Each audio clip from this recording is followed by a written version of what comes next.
నమస్కారం, ఘంటారావానికి స్వాగతం. ముందుగా ప్రధాన అంశాలు. 3 ఏళ్లలో 36 ప్రాజెక్టులు పూర్తి చేస్తామన్న సీఎం. పెన్నా వంశధార నదుల అనుసంధానమే లక్ష్యమని వెల్లడి.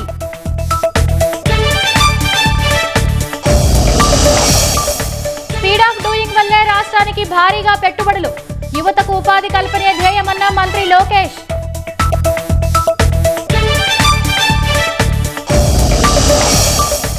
మణిపూర్లో మరోసారి తీవ్ర ఉద్రిక్తతలు. అస్సాం రైఫిల్స్ శిబిరంపై అల్లరి మూకల దాడి.